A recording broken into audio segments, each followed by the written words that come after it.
মধ্যপ্রাচ্যের উত্তেজনা কমাতে আবারও কূটনৈতিক তৎপরতা শুরু করেছে যুক্তরাষ্ট্র।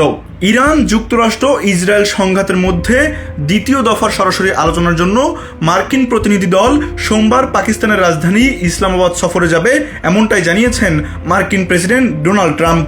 তবে এই প্রস্তাব সরাসরি প্রত্যাখ্যান করেছে ইরান।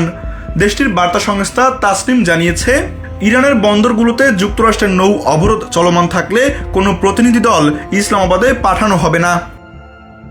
গেল সপ্তাহান্তে অনুষ্ঠিত প্রথম দফার আলোচনায় মার্কিন প্রেসিডেন্ট দলের নেতৃত্ব দেন ভাইস প্রেসিডেন্ট জেডি ভ্যান্স। তবে কোনো চুক্তি ছাড়াই শেষ হয় সেই বৈঠক। দ্বিতীয় দফায় ভ্যান্স নেতৃত্ব দেবেন না বলে জানিয়েছেন ট্রাম্প, নিরাপত্তাজনিত শঙ্কার কথা উল্লেখ করে। এদিকে ইরানের রাষ্ট্রীয় বার্তা সংস্থা IRNA বলছে, ওয়াশিংটনের অতিরিক্ত দাবি, অবস্থানে ঘন ঘন পরিবর্তন এবং চলমান নৌ অবরোধ, এসব কারণেই আলোচনায় অংশ নিচ্ছে না তেহরান। তাদের মতে এই অবরোধ যুদ্ধবিরতির লঙ্ঘন।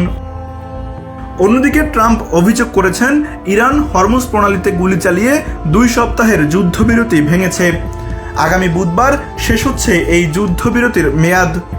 সতর্কবার্তায় ট্রাম্প বলেছেন, যুক্তরাষ্ট্রের প্রস্তাব না মানলে ইরানের বেসামরিক অবকাঠামোর ওপর কঠোর হামলা চালানো হবে।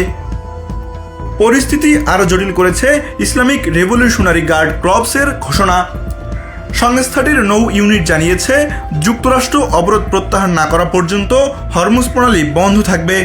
এদিকে মার্কিন সেন্ট্রাল কমান্ড জানিয়েছে, অবরোধ কার্যকর করতে ইতিমধ্যে 23টি জাহাজকে ফিরে যেতে বাধ্য করা হয়েছে। সব মিলিয়ে আলোচনা শুরু হওয়ার আগেই তৈরি হয়েছে অনিশ্চয়তা, যেখানে কূটনীতি আর সামরিক চাপ দুই দিকেই বাড়ছে উত্তেজনা।